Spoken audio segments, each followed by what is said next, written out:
कभी साइलेंस में कुछ महसूस किया है? महसूस करना है तो डोंट मिस दिस वीडियो। अरे नहीं नहीं, मुझे पागल मत समझो। आज मैं आपको एक ऐसी जगह के बारे में बताना चाहता हूँ जो सदियों से साइलेंस में बस खोया हुआ है। Kuldhara, the abandoned village. बात फेब 2021 की है, जब मैं राजस्थान सोलो ट्रिप कर रहा था और उसी टाइम मैं पहुंचा जैसलमेर। राजस्थान सुनते ही लोगों के मन में desert culture, folk dance, monuments, दाल बाटी ये सब आ जाता है। पर इन सब से अलग एक सन्नाटों से भरा हुआ गांव है कुलदरा। जैसलमेर पहुंच के मुझे पता चला कि Kuldhara is just 18 kilometre away. मेरे मन में बहुत जिज्ञासा थी कि कैसे एक पूरा का पूरा गांव, एक समाज एक ही रात में गायब हो गया। कहानियां बहुत सुनी थी and now it was time to experience it.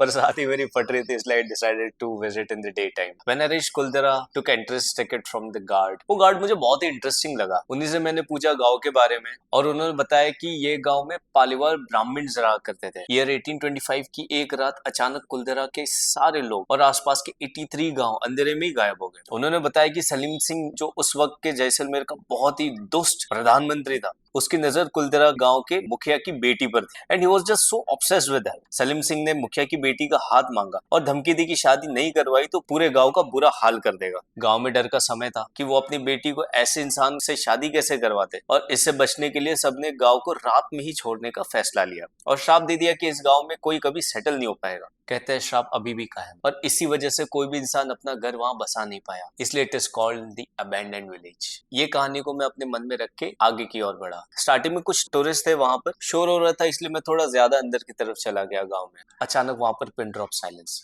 कोई आवाज नहीं, ऐसी शांति की एक सेकंड के लिए पलक झपके तो भी डर महसूस होता है। वहां के टूटे हुए घर, खिड़कियां, गलियां मानो अपने में कुछ कहना चाहती हो। कहानियां तो बहुत सारी है वहां की। कोई बोलेगा कि सूखा पड़ गया, कोई बोलेगा भूकंप आ गया, कोई बोलेगा तांत्रिक ने यहाँ पर कोई श्राप दिया है। पर इस गांव में कुछ तो सच्चाई है जो वहां की गलियों में महसूस होती है। इस गांव का राज, कुलदरा के लोगों का सच उस एक रात में चला गया। मन ये सोचने पे मजबूर हो जाता है कि ऐसा क्या हुआ होगा एक हंसती खाती वेल्दी कम्युनिटी के साथ कि अपने ही पूर्वजों का घर छोड़ के पूरे गांव को जाना पड़ेगा। आपको क्या लगता है इस कम्युनिटी के बारे में? Tell me in the comments.